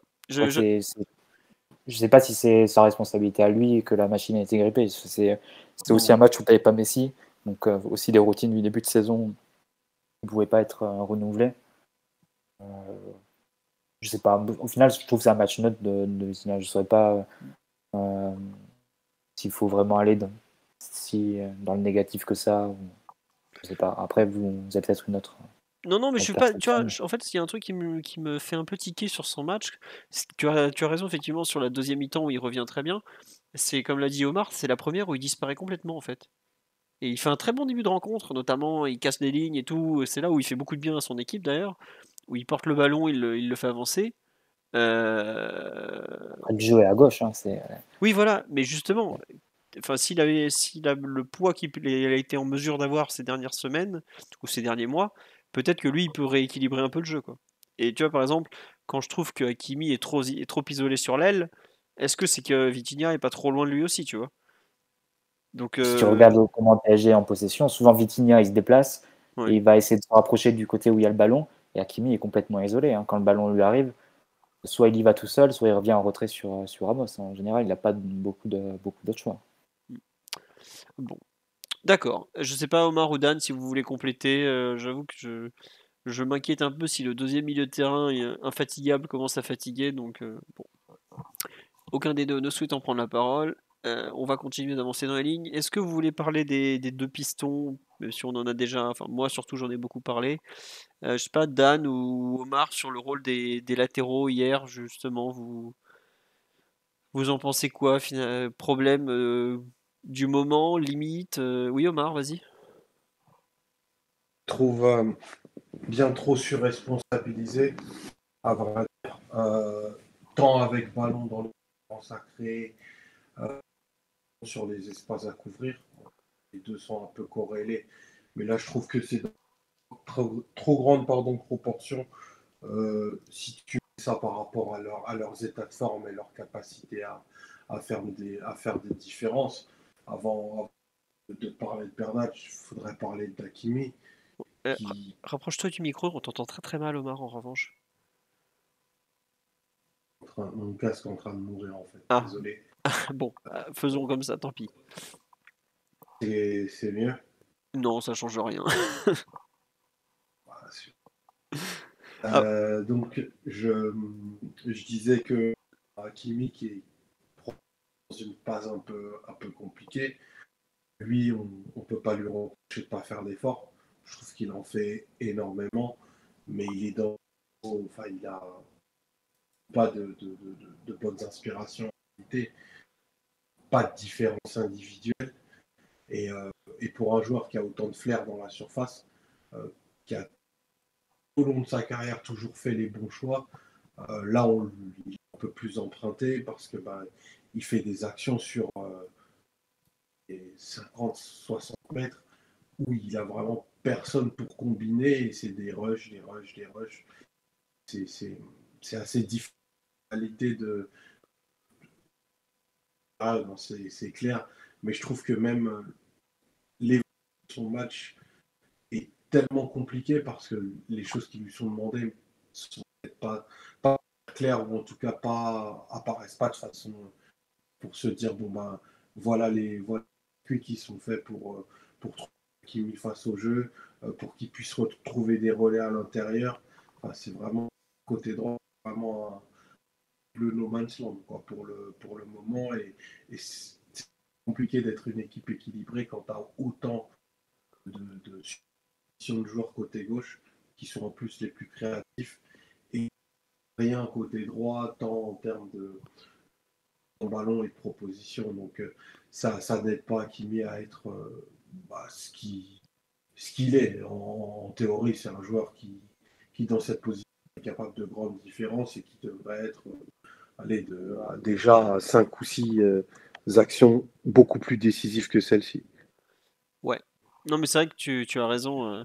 Je m'excuse pour vos oreilles, j'ai géré comme j'ai pu avec le son. Ça fait partie du podcast et du beat autour. Mais ouais, comme tu dis, il est tellement isolé que. Enfin, moi, je sais qu'hier, je l'avais trouvé vraiment pas bon. Et quand tu regardes la structure collective générale, à part si t'es Nuno, en gros, donc un joueur capable d'être autosuffisant ou ce genre de latéral très très rare, on lui demande des trucs impossibles, enfin des trucs qu'il sait pas faire. Alors il pourrait faire mieux, je pense notamment quand il prend la balle, il essaye plus jamais d'accélérer et arrêter, alors qu'il a une super pointe de vitesse. C'est quelque chose qu'il faisait beaucoup au début, si vous vous rappelez. Revoyez le premier match de Hakimi au Parc des Princes et PSG Strasbourg, il prend le ballon, il pousse, il accélère quoi. Ça c'est quelque chose qu'il fait plus du tout, alors que techniquement il pourrait le faire. Et je pense qu'il a largement le coffre, les jambes, il a tout. Hein. On parle d'un joueur de 24 ans. Hein. Mais c'est vrai que le, comment dirais-je, l'isolement dont il souffre sur le terrain, c'est terrible. Après, moi, ça me choque pas que le jeu soit beaucoup à gauche, si au bout d'un moment, on apprend à basculer et à le trouver lancé. Et c'est ce que fait Neymar, par exemple, à un moment. Sur l'occasion de Mbappé, puisqu'il n'y en a qu'une, c'est exactement ce que réussit Neymar. Et là, Hakimi retrouve d'un coup une utilité. T'as- C'est ça qui est terrible, c'est que, à mon sens, il y a un peu des deux. Il y a le manque de structure collective, et il y a un peu le joueur qui force pas assez sa nature et qui, quelque part, j'ai pas envie de dire se contente ou se complaît, mais en tout cas n'arrive pas à provoquer assez de choses pour faire basculer les choses en sa faveur, quoi. Je pense pas que ça soit qu'une question de confiance. Hein. Il y a eu des fois, même au cours d'un même match, il y a des phases où il est très bien et des phases où il n'arrive pas à provoquer des choses, quoi, tout simplement. On dit, il faut juste lui donner le ballon lancé, mais c'est compliqué de trouver un latéral lancé. C'est même très très compliqué. Ça nécessite des mécanismes de jeu huilés que le PSG n'a pas. Hein. Donc, Et même une fois, c'est en début de deuxième mi-temps, où il essaye de faire l'action dont tu parles, Philo. ouais. Mais il passe pas son crochet et il passe un dribble sur 5 là sur le match et les 3 qui tentent dans la moitié adverse, il les passe pas. C'est vrai que c'est dommage, voilà, je vous rejoins. Il pourrait bénéficier paradoxalement de la construction côté gauche pour être à la fois plus tranchant dans la surface et profiter des espaces qui s'ouvriraient et qui s'ouvrent à droite, puisque le Paris emmène tout l'adversaire de l'autre côté. Bon, il n'y a plus qu'à se dire qu'il sera en meilleure forme en deuxième partie de saison et que là l'hiver arrive et qu'en général ça lui convient peu. Mais c'est vrai que c'est assez frustrant de le voir comme ça. Alors même si c'est pas son utilisation idéale, je trouve que il n'est pas non plus dans un registre complètement contre nature. Et pourtant il a il donne vraiment pas sa pleine mesure. Tiens, question très intéressante sur live, merci de la poser. Est-ce que vous pensez qu'à gauche, il pourrait être un peu mieux? Je sais pas, tiens, Dan ou Mathieu, ce que vous en pensez. On l'a vu en fin de rencontre, il est passé à gauche, hein. Mukiele est rentré. Chut. Changement de côté de Hakimi. Je sais pas, Dan ou Mathieu, ce que vous en pensez? Est-ce que pour relancer Hakimi, ce serait pas bien de le mettre justement du côté rempli, j'ai envie de dire? Et du coup, alors déjà, contre l'OM, Ça Ramos sera n'est pas pas là, donc possible. si tu veux jouer à 5, c'est pas possible. Mais du coup, tu mets Mukiele à droite et Ouais. Hakimi à gauche. Mais après, le risque quand même, c'est d'avoir un joueur qui vient aussi avec son pied droit, qui vient vers l'intérieur et qui va marcher sur des zones qui sont déjà assez occupées. Par Neymar, par Par Mbappé qui? quand il se déporte ici. Euh, je sais pas, après c'est de la spéculation, mais je sais quelle serait l'idée derrière ça, Bah, derrière le l'idée, fait de le c'est de pas mettre à voir gauche juste Bernat. pour changer. Ah Non, bon, mais, non, non, mais je pense, enfin, je rigole, mais l'idée, c'est que actuellement, vu que Bernat a du mal à animer le couloir, voilà, on dit il va pas prendre la place de Mendes, de Nuno, évidemment. Mais aujourd'hui, tu n'as pas Nuno, donc et il a beaucoup joué à gauche, hein, à Dortmund. Il a fait pratiquement au total sur les 2 saisons qu'il a fait là-bas, il a dû faire pratiquement la moitié à gauche. Donc c'est vraiment un poste en sélection aussi, il y a joué. Donc il connaît, hein. Mais même, je me souviens de certains. Je crois que même à l'Inter, il a dû y jouer quelques matchs pour dépanner à certains moments. Donc c'est pas une qui lui pour il sait jouer des deux côtés. Mais c'est vrai qu'est-ce que on me dit, est-ce que c'est pas vu à quel point il est peu en confiance, est-ce que c'est une bonne idée de le placer sur un jeu peut-être un peu contre-intuitif? Je sais pas. Moi je serais pas surpris qu'on le voit sur un match ou deux, à voir ce que ça peut donner. Mais globalement, il y a un problème d'utilisation du joueur et peut-être aussi un peu un problème de confiance, un problème de. Il y a pas mal de soucis. Est-ce que actuellement aussi il est en mesure d'assumer ce qu'on lui demande sur un rôle de piston? Est-ce que ça serait pas mieux aussi pour lui de passer à 4 derrière finalement, quitte à moins monter et vu qu'il passe son temps à courir dans le vide, le pauvre, comme ça il monte un peu moins et, et il est servi quoi. oui, après, vu comme il est en difficulté parfois sur le plan défensif, on l'a vu sur des récents matchs plusieurs fois, c'est quand même un joueur qui est un peu trop. Je trouve que pour un défenseur, il est un peu trop optimiste pour reprendre l'allusion sur les défenseurs pessimistes d'Ancelotti, je crois, et la nécessité pour un défenseur d'être pessimiste. Lui, il est un peu trop optimiste, il réagit souvent un peu en retard. Je sais pas si ça changerait grand-chose de passer à 4 pour lui, si ce serait un renouveau absolu. Bon, en revanche, pour Bernat, c'est sûr qu'il serait moins mal à l'aise dans une défense à 4. Ouais, on nous dit c'est de la faute de Galtier qui fait pas jouer les gars sur la qualité. Après, je veux pas être méchant, hein, mais c'est le même joueur qui était excellent au mois d'août dans le même système, hein. Donc, c'est pas forcément que de la faute de Galtier. Il y a aussi une question de remise en question du joueur qu'il doit avoir et tout ça. Je sais que l'an dernier, quand ça allait au plus mal pour lui, quand on jouait à 4 derrière, Vaïd, qui était à l'époque son sélectionneur, a dit mais peut-être que ce qu'il propose, c'est pas ce dont l'équipe a besoin. Peut-être qu'il doit proposer des appels vers l'intérieur plutôt que de longer la ligne comme ça, attendre que le ballon arrive. Est-ce que Hakimi va pas devoir aussi faire un peu ce genre de choses? Lui aussi attaquer plutôt que d'attendre que le ballon arrive côté droit où il arrivera jamais, peut-être qu'il doit justement être moins travaillé sur la largeur, faire un peu ce que faisait Dani Alves des fois qui rentrait carrément en plein axe quoi. Je sais pas. Pour moi, il y a beaucoup de choses à revoir et on a vu que, enfin, Galtier l'a dit dans ses déclarations, je sais plus après, je crois que c'était après le match aller, qu'il travaillait justement sur le fait que la largeur est pas très très bien utilisée au PSG, que le jeu est beaucoup à gauche, que c'est compliqué côté droit. Donc, faut voir quelles solutions vont être mises en place, hein. Donc, à suivre. Euh, Est-ce que vous voulez parler des 3-2? Bon, on a déjà un peu parlé du match de Mbappé, donc je sais pas si on va en reparler. Vous voulez dire un mot du match de Neymar? Parce que le match de Sarabia et ses 21 ballons, on en a aussi un peu parlé. Euh, Pas forcément pour dire des bonnes choses. Est-ce que vous voulez parler du match de Neymar pour finir ce podcast de débrief de PSG Benfica? Dan, Mathieu, Omar, je ne te mets plus de te donner la parole, mon pauvre, avec ton micro, ma foi, en très mauvais état. Dan ou Mathieu sur le match de Neymar, un petit mot quand même, parce que c'est quand même une rencontre. J'ai l'impression que Dan, t'as pas trop apprécié sa partie, toi. Ah bon? Ah, je sais pas, Ouais. c'était ce que j'avais compris tout à l'heure, mais visiblement j'avais compris à l'envers. Non, je crois que c'était Omar qui Ah parlait de oui, ça en pardon, oui, disant tu as raison. qu'effectivement, il y avait aussi des choses qu'on pouvait lui reprocher. Voilà, bon, après, c'est sûr que c'est pas son match le plus abouti, mais moi, dans une rencontre comme ça, assez apathique, j'apprécie quand même le tempérament, le tempérament du joueur et la volonté de pas abandonner, de toujours vouloir faire des différences, de systématiquement se remobiliser.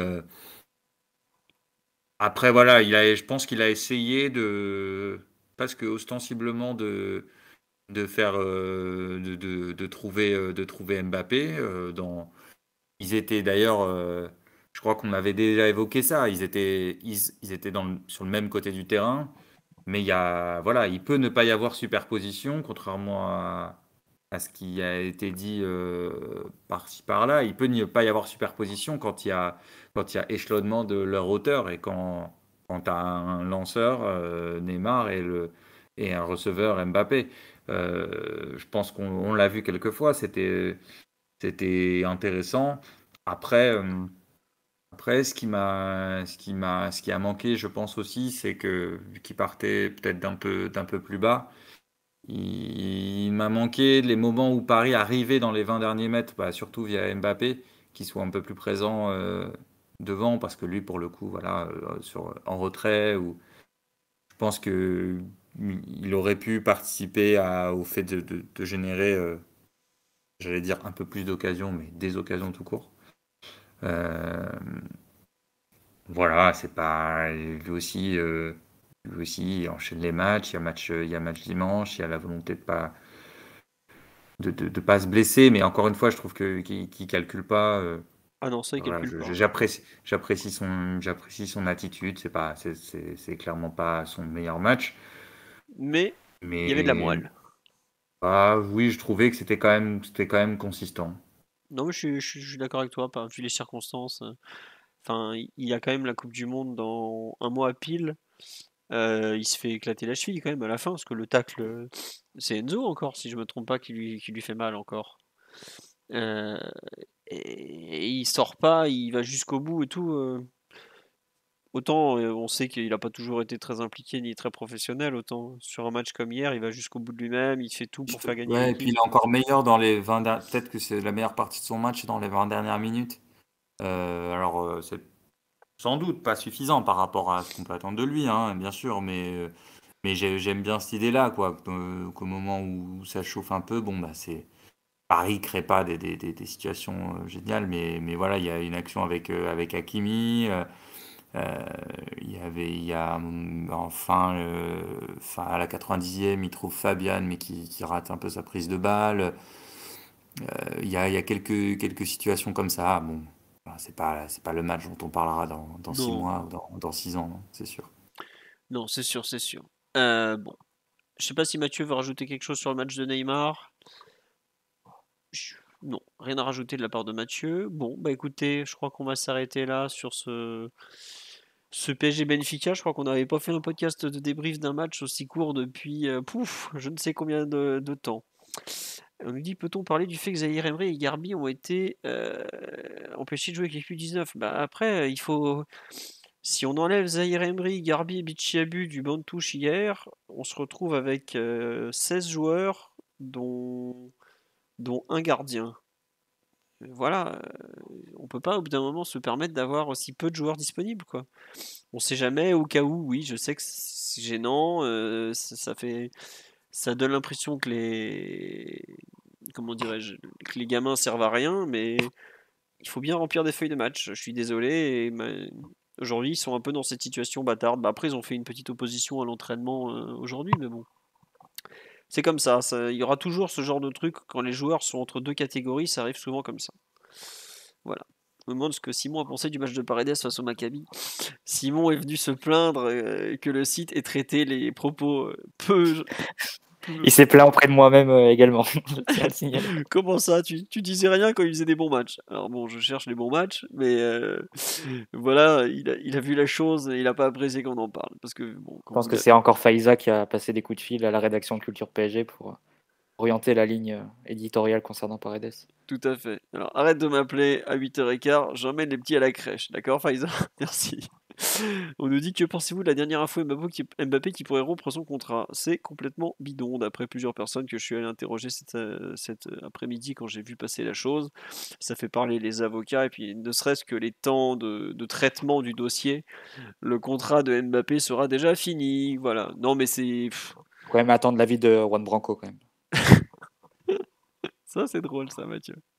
Ça, petite blague pour finir, comme ça, très bien. Non, non, honnêtement, il n'y a pas de quoi aujourd'hui s'inquiéter trop. C'est très, très, très hypothétique. Et Maxou, s'il veut venir nous en parler dans le podcast, au lieu d'en parler sur Twitter, vous confirmera que c'est pas du tout envisageable. C'est pratiquement impossible. Et moi, il y a un truc qu'on m'a dit, ne serait-ce que les prud'hommes, si ça doit finir là-bas, ça met tellement de temps que il sera depuis 2 ans au Real Madrid que ça sera encore en train d'être jugé, quoi. Voilà. Donc. Mediapart croit que le PSG c'est la CIA. Non, mais bon. Est-ce que l'article du jour sur le compte en question vous a beaucoup surpris? Moi, pas tant que ça, Et ça, paradoxalement. on le savait depuis 2-3 ans, non? Bah, ça avait un peu fuité à l'époque, oui. Que c'était Et je un. pense qu'à l'époque, on disait que c'était soit Touboul, soit Rib derrière. Et que ça avait été créé pour contrebalancer le poids de Paris United. Je pense que c'était Voilà. de notoriété publique à l'époque. Oui, ça avait un peu filtré sur le milieu des tweetos parisiens et tout. Après, tout le monde ne s'en rappelait pas parce que tout le monde n'a pas la mémoire de Mathieu. Mais bon, voilà quoi. C'est pas. C'est un club complètement à la dérive pour créer un faux compte pour contrebalancer Paris United. Hein. Je tiens à dire dans quel état sommes-nous réduits? Bah, globalement, quand tu fais les mêmes choses que Bartomeu au Barça, ça sent pas très très bon pour toi. Donc voilà où on en est actuellement. Donc c'est comme ça. Voilà. On nous parle du match du 19. U19, j'ai fait un podcast cet après-midi avec Lucas de 45 minutes que je dois vous mettre en ligne. J'ai complètement zappé de le faire. Ouais, on nous dit pour critiquer Mbappé. Ça va. Mbappé, il y a un tweet sur lui. Rabiot, par exemple, se fait quand même vraiment insulter par le même compte. Prend vraiment, vraiment des grosses insultes et tout ça. Mbappé, il y a un tweet. Enfin, voilà quoi. Ça tient pas trop la route globalement, quoi. Est-ce que Messi sera de retour pour le Classico? Alors, Lionel Messi ne joue plus au FC Barcelone, donc il ne sera pas là pour Barça Real. En revanche, il est possible qu'il soit disponible pour PSG-OM de dimanche, qui est donc le classique à la française. Je taquine, mais les échos du jour sont plutôt positifs, mais lui, il pensait déjà être remis pour le match d'hier soir, il n'était pas là. Après, là, il a été touché le 6, le 6 à Benfica. On joue le 16 contre Marseille, ça ferait 10 jours pour une contracture. Bon, même si c'est au Molek, c'est un endroit un peu particulier. Non, pardon, il a été touché le 5, il joue le 16, ça ferait 11 jours pour une contracture. Normalement, ça devrait être bon, quoi. Même D'ailleurs, si. ça va être intéressant contre l'OM, juste vite fait, de Ouais. voir comment Paris va attaquer la profondeur contre l'OM qui défend souvent en 1 contre 1, qui essaye d'aller te chercher et qui va, si Paris garde son système habituel, donc les deux systèmes se calqueront. Et ça va être intéressant de voir est-ce que c'est Mbappé qui va décrocher pour attirer l'axial avec Neymar qui plonge? Est-ce que ça va Mbappé, il plutôt ira être sur poste. c'est plutôt Neymar qui va décrocher avec Mbappé qui va aller plonger à gauche et s'excentrer. Mais ça va être intéressant de voir comment Paris aura préparé ça. Alors, Dan, tu oublies un truc, c'est qu'il y a encore 3 jours ou 4 jours même avant le match. Je te laisse imaginer le nombre de dingueries que le club parisien va pouvoir sortir Ah d'ici ouais, là. Ne c'est sûr. l'oublions pas, nous sommes actuellement à un rythme impressionnant de une dinguerie par jour, quand c'est pas 2 dingueries par jour. Et à mon avis, Mediapart, c'est pas sûr c'est rare qu'ils mettent tout d'un coup. Non, Ah, Euh, il feuilletonne, comme on dit dans le voilà. jargon. Donc préparons-nous. préparons-nous, nous allons avoir de l'actualité dans les prochains jours. Voilà. Le divertissement Saint-Germain devrait une nouvelle fois nous régaler, en espérant que bon, ça ira. Voilà. Est-ce que nous avons vu Aminata chez Sabri? En partie, oui, mais J'aurais préféré ne pas voir. enfin, disons que j'ai pas réussi à aller au bout. J'ai vite coupé parce que ses propos tenaient pas la route à elle. Déjà que ça me fatigue cette histoire, j'avoue que j'ai pas eu le courage d'aller bien longtemps, quoi. Voilà. Vous avez plein d'extraits qui tourneront, vous comprendrez que c'est pas. Enfin, pour ceux qui ont suivi tous les rebondissements de l'affaire et tout ça, c'est un peu bizarre. Il y a des trucs qui tiennent pas la route. Bon, après, il y en a une autre demain Et qui que dit ton IF, Philo? Mon if est un peu bouché comme tous les lundis soirs, mais bref, c'était. Ceux qui sont vraiment intéressés par sa défense et tout, vous pouvez regarder. Au pire, ça vous prendra 1 heure, hein, c'est pas très grave. Mais bon, c'est pas non plus. Je sais qu'RMC en diffuse une demain et je pense qu'il y aura des transcripts, ça vous permettra de gagner du temps comme ça. Voilà. Allez, sur ce, on va vous dire à lundi prochain pour débriefer le PSG-OM, peut-être d'autres aventures. On va mettre en pause pour l'instant le Mbappé Gate, tout ça. Monsieur a envie de partir. C'est vrai qu'on n'en a pas parlé. Bah écoutez, on va s'en passer, hein. Je suis désolé. Vous avez déjà plein de débats qui sont On disponibles avait fait ailleurs. le débat lundi. On avait fait le débat lundi. Non, mais depuis, on a appris qu'il voulait partir quand même, Mathieu. Alors, ça se. Mais. Oui. Bon, il partira pas cet hiver, donc on a encore 8 mois pour le faire. Mais bon, on apprend des choses hein, quand même. Mais bon, on aura largement le temps d'en reparler. Puis bon, vu qu'on a fait un podcast très tardif, on va pas aller jusqu'au bout de la nuit non plus. Sur ce, on vous souhaite une très bonne soirée à tous. Encore merci pour votre présence. On s'excuse un peu de l'horaire, mais c'était compliqué de notre côté d'organiser un autre jour. Oui, le podcast Youth League, je vous le mets tout de suite en ligne pendant que je suis en train de traiter celui-là. Il n'y a pas de souci, je vous promets. Et je vous le répète, si vous voulez les podcasts au plus vite, c'est beaucoup plus rapide de passer par Spotify, Google Podcast, Apple Podcast, tout ça, que de passer par YouTube qui met 1000 ans à vérifier machin. Voilà. Allez, sur ce, bonne soirée, bonne nuit, gros bisous à tous et à lundi prochain. Salut tout le monde. Ciao, bonne soirée. Salut tout le monde. Le casque d'Omar remarche, c'est le bon moment, tiens. Allez, à lundi, salut, bisous. Allez, ciao.